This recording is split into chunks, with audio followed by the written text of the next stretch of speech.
یو واقعه ده ډیره مشهوره ده. و یو زمانه کې څه ولی الله او د الله دوستان خلک وو.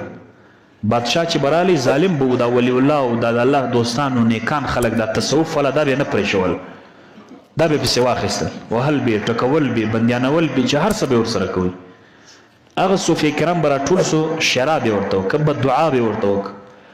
هغه بادشاه به سهار ته چې راپورته کېدی زړه و اینه و هر څه یې تر خوله ټوکړې ټوکړې سوي راوتلي مړ به. بل بادشاه به کښېنستی، هغه به بیا ظلم شروع کړي، بیا به دا صوفیه کرام دعا شرا به دعا ورته وکړه، بیا به د هغې زړه و خوله و اینه هر څه به تر خوله راووته، تر ما قبل آخر به راووته. بادشاهانو مه حیران شو چې دا اوس عجیبه ده، موږ په دوی نه کار درلودی سو، نه موږ په دوی غرض درلودی سو چې دا غرض ولرو کار په ولرو شرا راته کوي، موږ پاچاهان مړ کېږي، څه چل کوو؟ یو سړی ول ما بادشاه وټاکي زما د دوی چل زده ده، داسې به درته برابر کړم چې په ټوله زندګي به بیا د دوی د غمه خلاص شي. څنګه چم کوي ورسره؟ هغه یې بادشاه وټاکي چې بادشاه سو د بادشاهتوب څخه بعد متصلې هغه نیکو خلکو ته دعوت وکړي، مېلمستیا یې ورته وکړه. مېلمستیا چې وکړه صالحین نیکان خلک دار چا مېلمستیا ته ځکه حدیث کې هم راځي لو دعیتو الی کراع لاجب، د پسه شونګره ته نبی علیه السلام وایي که ما څوک دعوت کې لا به هم زه ولاړ سم، په دعوت کې شرم نشته.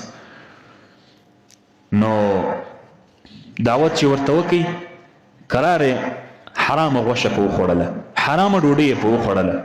هغه داسې صوفي و چې په ټوله زندګي کې حرامه ګوله د دوی نسته نه و شوه سوه، چې حرامه ډوډۍ په دوی شټټ وخوړله، د خنزیر غوښې بیا د بما د سپي ده د خر ده ټول مرداري غوښې او حرامې غوښې او حرام ډوډۍ په دوی وخوړله، د غلا سوي مال په دوی ډوډۍ وخوړله.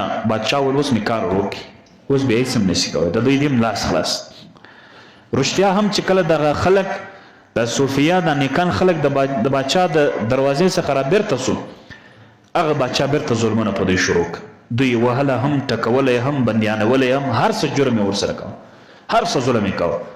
دوی به شپه تر سهاره پورې الله تعالی ته به لاسونه پورته کړي چې یا الله پاکه دا فلاني تباه او برباد. هغه به نیغ نیغ ګرځېدی لکه د باسکول کوتک، هېڅ به هم نه پکې. بیا به یې اشاره ورته وکړه چې خدایه پاکه دا هلاک کړه تباه او برباد. هغه به بېرته دغه شو، هېڅ تاثیر ماثر نه کوي. اخر دا صوفیه اوس وایي نماینده ولاړه، بادشاه ته ویل چې د خدای بنده تا وکړه په موږ څه، تا ولې داسې څه چم دې وکړي چې زموږ دعا نه قبلېږي؟ ولې؟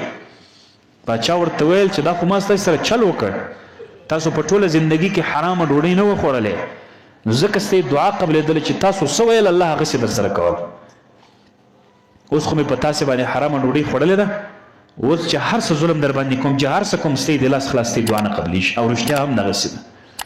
نو ځکه د نیکانو خلکو په معیت کې خو دعا قبلېږي، خو چې د نیکانو سره بد خلک هم یي نو بیا اکثر او اغلب بیا داسې وي چې هغه دعا بیا الله تعالی نه قبلېږي.